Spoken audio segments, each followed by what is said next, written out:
明明两个都是父亲的儿子，大哥整日游手好闲，我却要整天在地里当牛做马。可父亲对我却是非打即骂，就连我好不容易争取到的工作机会，父亲也强迫我让给哥哥。上一世，我选择忍气吞声留在家里，只能靠捡破烂勉强糊口的过日子。后来窝囊的入赘到山里的一户人家，靠着自己的勤恳攒下了一点积蓄，却被朋友骗得一干二净，还连累妻子跟着我苦熬了一辈子。重活一世，我下定决心回到新安里，从打猎开始，带着媳妇过上真正安稳舒心的日子。拿定主意后，我当天就买了前往东北的车票，几经辗转，终于抵达了魂牵梦绕的山岭腹地伊春。刚下车，我就直奔供销社，打算置办些简易的工具，为进山做准备。等把必备的东西都买齐，兜里的钱已经所剩无几，我只能无奈地移开盯着墙角油锯和各类猎枪的目光，转身在门口的修车摊找了个破损的自行车内台，想着进山后自己动手做一把弹弓。走出供销社，我径直朝着山里走去，翻过几道山脊，一座住着几十户人家的村子出现在眼前。那正是我上一世入赘的秀山屯，但我不想以陌生人的身份突然闯入惊动村里的人，毕竟现在的我无地无户口，弄不好会被当成盲流抓起来。于是我绕开村子，继续往林间深处走。约莫3公里后，在一处背风向阳的山坳停了下来，我选了块适合建房的平地放下行李。从这一刻起，这里就叫秀水屯了。我坚信未来会有更多人来到这里，让这里变成一个热闹的新屯子。接下来首要的事就是搭建一个容身的地方。时间紧迫，我只能先搭个简易的庇护所，提着斧头和锯子就地取材，不到2个小时，主体架子就搭好了。随后我沿着河边割了不少干枯的茅草，从下道上一层层铺在框架上，然后用林子里的老藤仔细捆扎牢固，最后把剩下的茅草铺在地上，这样一个临时的住处就成了。抬头发现已是傍晚，我简单煮了碗米粥，就着大酱对付了一口，便开始琢磨后续的计划。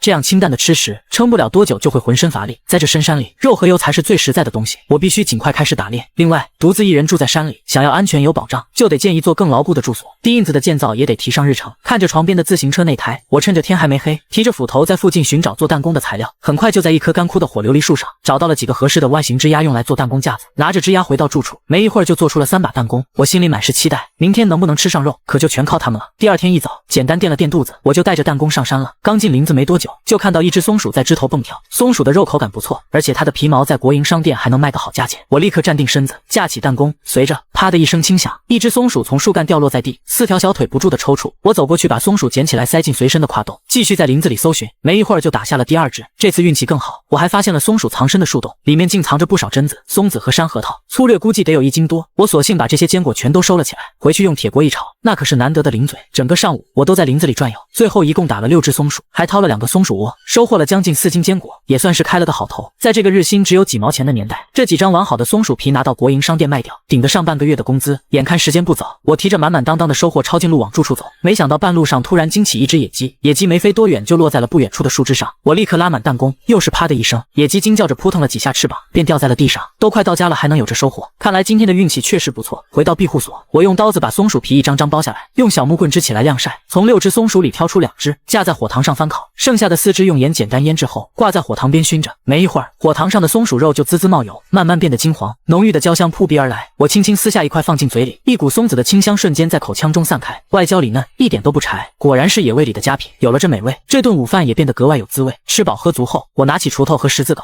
在庇护所旁的空地上开始挖坑，准备建造一个安全的地印子。新安林里可不只有小动物，还有不少大型猛兽，指不定什么时候就会晃到这里，我必须提前做好准备。接下来的3天，我每天早上带着弹弓和斧头进山打松鼠，下午就留在住处挖坑砍树。随着活动范围越来越大，每天早上都能打下5、6只松鼠，没多久就攒下了近26张松鼠皮。火塘边也挂满了熏肉，眼看这些天估计又要下雪，第4天我便没再外出，一心忙着先把地印子建好。1米5深的大坑早已挖好，需要的原木也砍了不少。我立好立柱，然后架上横梁，把原木一根根紧密铺好，靠着简单的榫卯结构和大钉子，把地印子做得十分结实。随后在顶部铺上厚厚的一层乌拉草，一座留着小门小窗的地印子就建成了。接着我又搭好了灶台和烟囱，等所有活计都干完，我心里一下子踏实了不少，总算有了一个安全牢靠的家了。就在当天，我带着这些天攒下的所有皮毛去了国营商店的收购点，把东西全都卖掉后，一共到手35块2毛5。别看这钱数不多，在那个年代，林场的伐木工1个月工资也不到30块，而我才不过忙活了几天，打的还都是些小动物。看着漫山遍野的山货，我更加确定回到这深山里是最正确的选择。用这些钱添置了些新的食物和工具后，我没多停留，早早便回了自己的地印子。刚进屋没多久，外面就飘起了小雪，我赶紧升起灶火，一整天都没出门，裹着大衣坐在火堆旁，用买来的小工具做了一个甑子，平时可以用来蒸饭、蒸馒头和包子。接着又做了瓢、盆、碗、桶等木质用具。慢慢的，地印子里的家事越来越多，渐渐有了家的模样。忙完后，我给自己蒸了高粱米饭，又用大酱炖了一只野鸡。趁着炖菜的功夫，天还没黑，我钻出地印子看了看，四周已是一片白茫茫，正准备转身回屋，忽然瞥见几只狍子在附近踱来踱去。我立刻折回屋里，在马灯下开始摆弄起钢丝套子，打算第二天一早去布置。狍子皮虽说不值钱，但做成褥子可是抵御冬日严寒的好东西。至于狍子肉，就更不用说了，一只狍子够吃好久，味道更是让人回味无穷。为了确保能抓到狍子，我还准备了一个秘密武器，找了个木碗放在地上，往里面尿了大半碗，就这么放在屋外。这是上一世我在秀山屯跟当地人学的法子。人的尿液带着咸味，山里的动物大多需要补充盐分，这对狍子来说是极具吸引力的诱饵，配上钢丝套子，成功率会大大提高。等第二天一早，木碗里的尿液已经冻成了冰，在附近零散布好几个绳套后，我便提着斧头和弹弓准备上山。可没走几步，对面的林子里突然传来一阵急促的响动，我定睛一看，心瞬间提到了嗓子眼。只见一头瘦骨嶙峋的黑熊正用一只爪子抠着树干，另一只爪子奋力地在树干上抓挠。我很快看出了端倪，看他这焦躁的样子，十有八九是在掏蜂蜜，被蜜蜂蛰得受不了了。一想到蜂蜜，我眼前顿时一亮。在这物资匮乏的年代，蜂蜜可是难得的值钱货。我决定在一旁等一等，等黑熊离开后过去看看。若是蜜蜂的话，就把它们收回去养着，只要蜂王活得好好的就行。就在这时，对面的林子里隐约传来狗叫声，而且声音越来越近，速度极快。下一刻，一条黄色的大狗从林子里窜了出来，冲着黑熊狂吠不止。紧接着又有两条体型更大的花狗赶了过来，我一眼认出这是东北特有的大笨狗，属于中华田园犬里最彪悍的分支。单只的实力或许比不上知名的猎犬，但它们的智商却是其他猎犬比不了的，是绝佳的狩猎伙伴。我心里不由得一阵羡慕，想着若是自己也有这么一群猎狗，该有多好。没等我多想，情况突然发生了变化，黄色大狗率先朝着黑熊扑了上去，两条花狗也紧跟着加入战斗。黑熊顿时腹背受敌，头还上有蜜蜂不断叮咬，身边还有三条猎狗不停撕扯，很快就被惹红了眼，像是唤醒了骨子里的凶性一般，几巴掌下去就解决了其中两条猎犬。最后剩下的那条花狗吓得夹着尾巴转身就跑，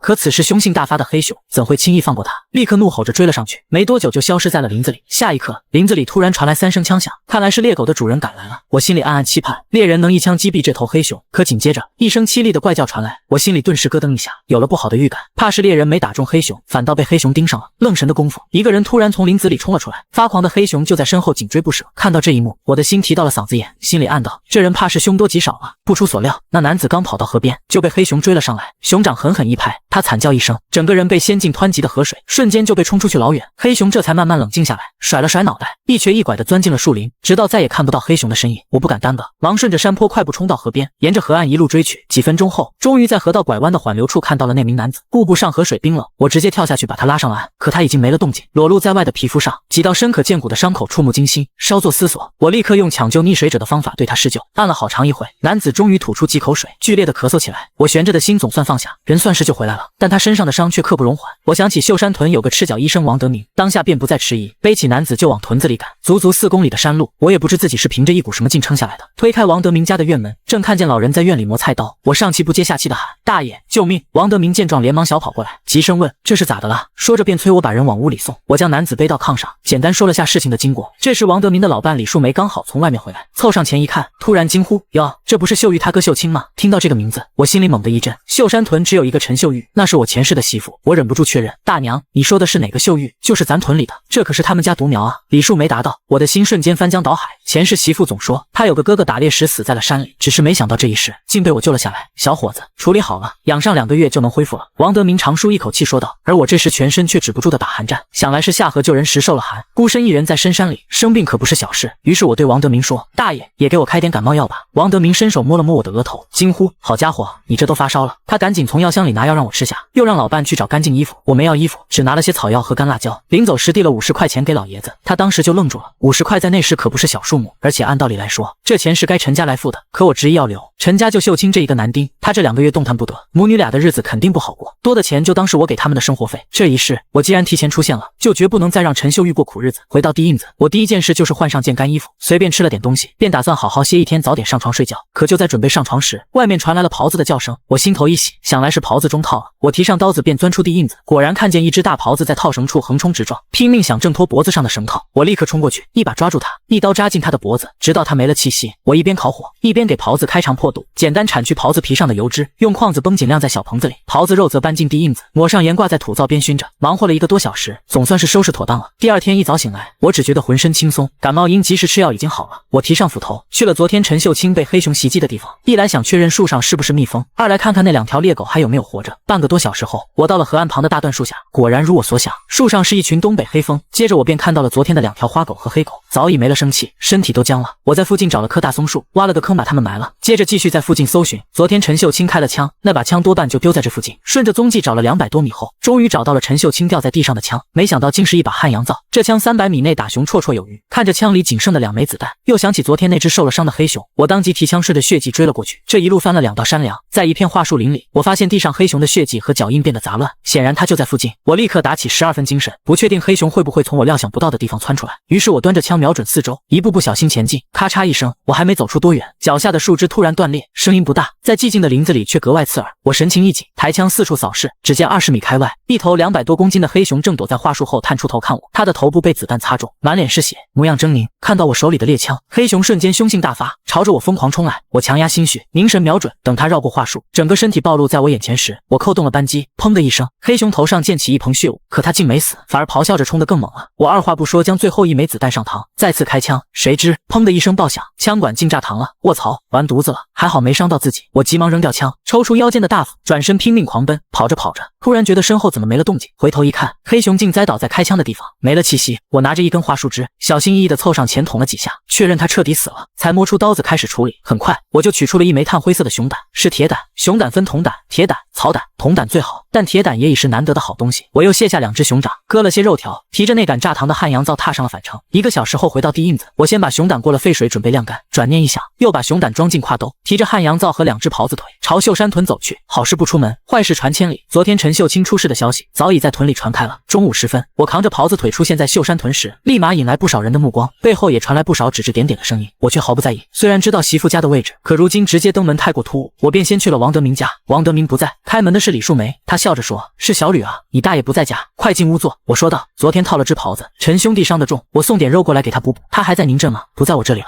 昨天他家里人就把他抬回去了。”听到这里，我便停住了进门的脚步。既然大爷和陈兄弟都不在，我就不进去了。这只狍子腿您留着尝尝，这怎么好意思呢？李树梅嘴上说着，手却已经接了过去。我趁机问道：“大娘，能给我指指陈兄弟家在哪吗？我不想太突兀上门。”得了狍子腿，李树梅此刻格外热情：“走，我领你过去。”没多久，我们就到了村东头一个破旧的院子外。李树梅朝着院里喊：“秀玉他妈在不在？”我打量着院子，院里的一切都让我觉得熟悉，心里莫名的激动。房门打开，一个扎着麻花辫、穿着补丁棉袄的姑娘走了出来，正是我前世的媳妇陈秀玉。她笑着对李树梅说：“大娘，快进屋坐，我就不进去了。领着小吕来的，他就是昨天救了秀清的小伙。”李树梅说完便笑着离开了。得知我是救了哥哥的恩人，陈秀玉眼睛一下子睁大，立马回头朝屋里喊：“妈妈快出来，咱家的恩人来了。”她又转过身，赶紧打开院门：“快，屋里请。”我也不客气，抬脚走进院子，仿佛跨过了心里的一道坎，满心都是激动。这时门口走出一个满眼通红的中年女人，正是陈秀玉的母亲马金兰。她激动地看着我：“谢谢恩人救了我啊！”说着就要跪下，我赶忙上前扶住她：“我只是恰巧碰到，小事而已，您不必这样。”这女人就是陈秀玉的娘马金兰。前世我入赘陈家，马金兰待我如亲儿子，在我心里她就是我的亲妈，这可不是小事啊。秀清是我们家独苗，她要是出事，我们家的天可就塌了。大娘，我真受不起，您再这样我可就走了。见我态度坚决，陈秀玉也赶紧劝道：“妈，咱快把恩人请进屋。”马金兰执拗不过，这才作罢，拉着我往屋里走，朝陈秀玉喊：“秀玉，赶紧生火做饭，给恩人包饺子。”陈秀玉应了一声，欢欢喜喜的去了厨房。马金兰把我领到陈秀清的炕前：“青子，快看看，恩人来看你了。”趴着的陈秀清虚弱的转过头，挣扎着要坐起来，我赶紧按住他：“你别动，好好躺着，万一牵动伤口就麻烦了。”陈秀清张了张嘴，最终什么也没说，乖乖躺了回去，眼眶却红了。我把另一只狍子腿递给马金兰：“大娘，这狍子腿给陈兄弟熬肉粥补补。”马金兰像是突然想起什么，立马拿出几张大团结：“恩人，你救了青子已是天大的恩情，怎么还送东西？这钱你快收下。”我立刻挡住他的手：“大娘，陈兄弟伤得重，家里正是用钱的时候，您要是这样，就是把我往外赶。妈，你就先收着吧，算我跟恩人借的，等我好了挣钱还。”陈秀清连忙说道。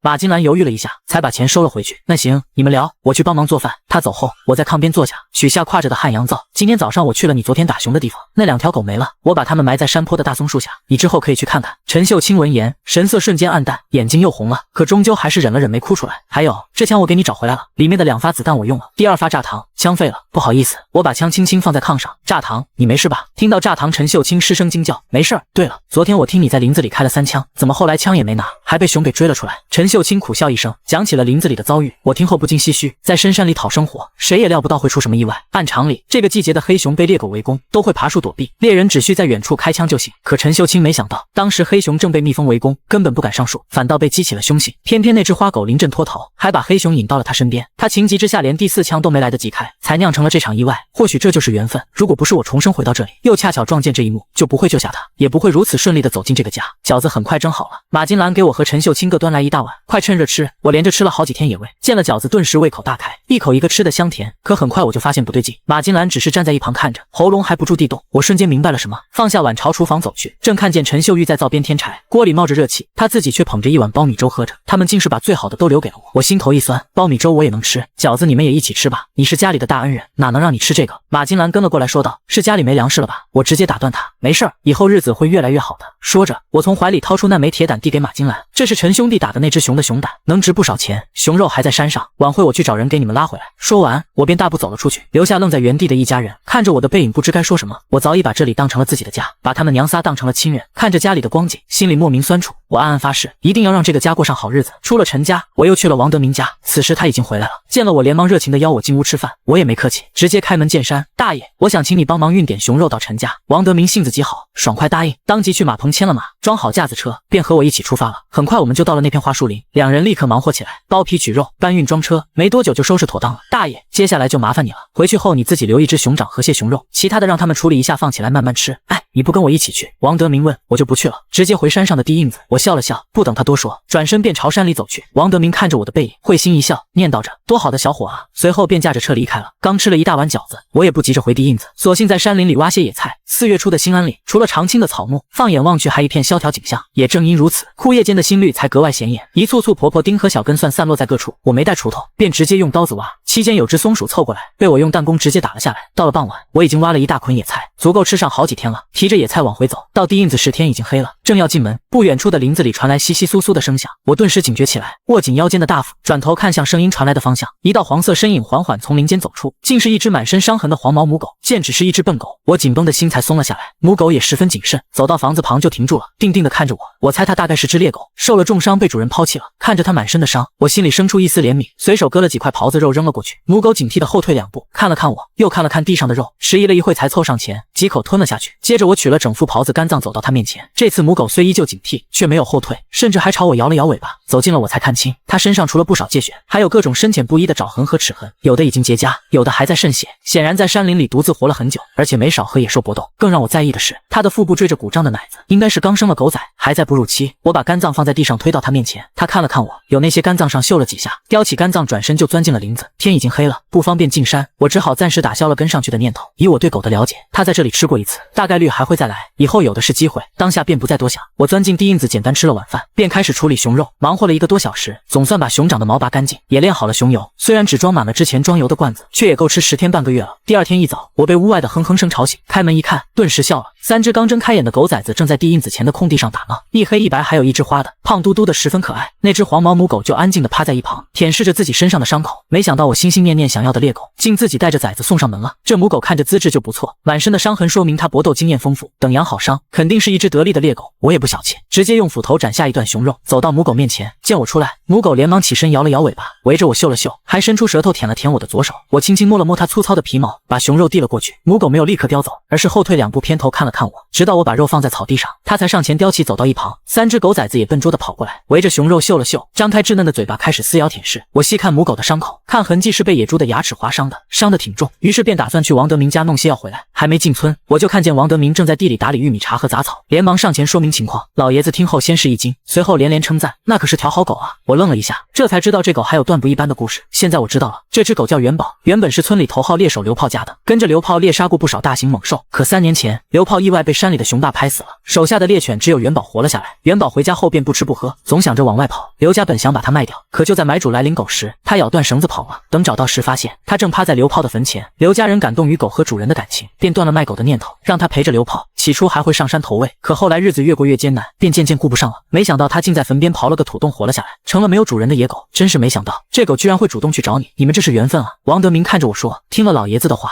我便打消了只买药膏的念头，想请他亲自去看看元宝的伤。经过2次接触，王德明本就十分欣赏我，当即答应下来。回家取了药箱，便跟我出发了。两人顺着山林的小道快步赶路，很快就到了地印子。元宝看到来人，立马警惕地站起身，呲着牙发出呜呜的低吼。王德明见状，胆怯地躲到我身后。我观察了，这狗伤得不轻，须得挂水才行。可看这样子，怕是不好靠近。我也犯了难，我也只是投喂了它2次，并不算熟悉，稍不注意可能就会被咬伤。但医生都找来了，只能硬着头皮试试。我走到元宝身边，摸了摸他的头。元宝听话，大爷是来给你治病的，你可不能咬它，不然你身上的伤可好不了啊。大概是听到了熟悉的名字，元宝轻轻呜了2声，低头舔了舔我的手，不再抗拒。王德明见状，才大着胆子走上前，迅速地找准血管，扎下针头，捆好胶带。元宝低头看了看爪子上的针管，嗅了嗅，竟乖乖地趴在了地上，一动不动。3只狗崽子趁机围过来吃奶，发出吭叽吭叽的声响。我看着元宝身上的疥癣，便问老爷子有没有办法医治。王德明想了想，说了2个法子，一是用醋和花椒熬水清洗，2是用猪板油擦拭。我暗暗记在心里，看来今天还得去趟区上买些醋和花椒，再买上点猪板油。这时王德明见元宝很老实，便提议让我到时自己拔针，他先回屯子，约好第2天再来挂一针。我把王德明送到大路上，便返回地印子，一边做饭一边看着元宝的针水。1个小时后，针水挂完，我给元宝拔了针，简单收拾了一下，便动身去了区上。往返一趟，回到秀山屯附近时已是傍晚，可隔着老远，我就听到我的地印子方向传来猛烈的狗叫声。我心里一紧，拔腿就跑，翻上山梁，便看见地印子前有个人正拿着棍子挥打元宝，元宝则狂叫着，做事要扑上去。那人没想到会遇到这么凶猛的猎狗，只能边打边退，嘴里还恨恨地骂：迟早弄死你这死狗！很快，那人就钻进林子跑没了影。我认出那人是秀山屯的冯德柱，出了名的好吃懒做，手脚还不干净，屯里不少人家都被他偷过。他定是知道我猎了只黑熊，趁我不在家来偷熊胆，只是他没想到熊胆早已被我送到了陈家。看来得提醒秀玉一家小心提防，而且这冯德柱盯上了元宝，必须找个机会好好教训他一顿。我心里想着，走着，不一会便回到了地印子，先用大锅熬了花椒水放凉，又把拔好毛的熊掌加上大料炖上。上辈子赚了钱后也吃过不少好东西，我相信自己炖肉的手艺。趁着炖熊掌的功夫，我把花椒水掺上醋，按王德明说的方法，给元宝和3只狗崽子都清洗了一遍，然后把他们一家4口都抱到火堆前烤火。等一切收拾妥当，熊掌也炖得烂熟了，用筷子夹起一块，肉在筷子上颤巍巍的，看着就 Q 弹爽滑。刚放进嘴里，浓郁的香气就在口腔里散开，味道出奇的好。美美的吃了一顿，我便早早睡下了。第2天，我依旧带上斧头和弹弓在林子里转悠，却不敢走太远，毕竟冯德柱还在一旁虎视眈眈，我可不想刚认了我的元宝就这么没了。在兔子出没的草地和野鸡刨食的地方，随手布了几个简单的套子，便匆匆回了地印子。现在我人手和武器都缺，猎狗也还是崽子，只能先攒钱置办基本装备，小打小闹过日子。傍晚时分，王德明准时来了，因为昨天挂过1次水，元宝今天没再对他龇牙，这也让王德明顺利的给元宝挂上了针。就在他准备回屯子时，我把他拦了下来：大爷，今天留着尝尝我炖的熊掌。王德明来了兴致，跟着我进了屋，环顾四周，见地印子收拾得干干净净，心里越发觉得我是个会过日子的年轻人。我让王德明坐下，跟他说了昨天冯德柱来闹事的事。提起冯德柱，王德明恨得牙痒痒，这小子屯里哪家没被他霍霍过，就是看他家里有老婆孩子，大家才没跟他一般见识，只能把值钱的东西藏好。我面色凝重起来，熊胆我已经送给陈秀清了，这还得麻烦大爷亲自去陈家提醒一下，别让他钻了空子。好，回去我就专门跑一趟。王德明一口答应，或许是看出我对陈家的用心，他也格外热心。我放下心来，赶紧把炖好的熊掌和炸好的灰狗子端上桌。王德明尝了一口，眼睛瞬间亮了，他自己也常下厨，却从没吃过这么好吃的东西。熊掌软糯 Q 弹，口齿留香，炸灰狗子更是麻辣中带着松子香，越嚼越有味，让人根本停不下来，直到吃的肚子圆滚滚。王德明才恋恋不舍地放下碗筷，我也该走了，再不走天就黑了，还得去亲子家一趟。我也不再挽留，拿了5只炸灰狗子递给他：大爷，陈家的事就麻烦你了，放心，肯定把话带到。王德明顿了顿，又说：对了，陈家的秀玉今天中午还来问我你的住处，这姑娘可是个好姑娘，聪明能干，可惜她爹走得早，吃了不少苦。说完，他提着灰狗子摆了摆手便走了。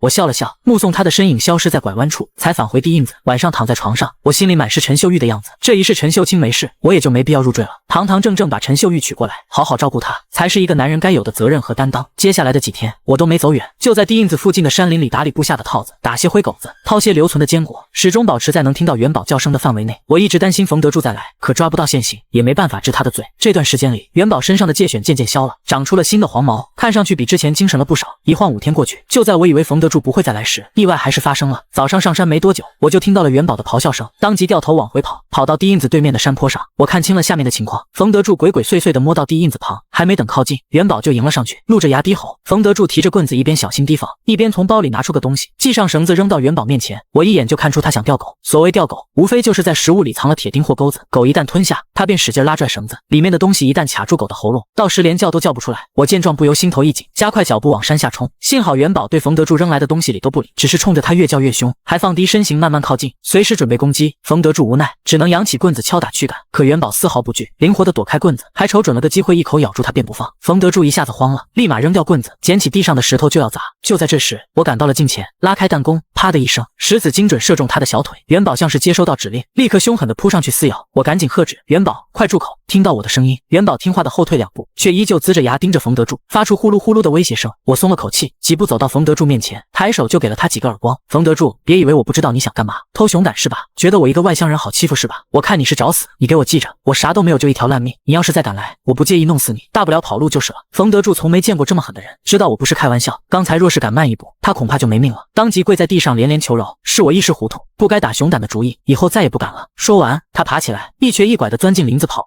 直到看不见他的影子，我才蹲下身子，轻轻抚了抚元宝的头，心里暗道，这真是条好狗，护家、机灵、听话，还有丰富的战斗经验，还不吃陌生人给的东西。我忽然对训出元宝这样的好猎狗的流炮充满了敬佩。现如今元宝跟了我，也该去他的坟头看看了。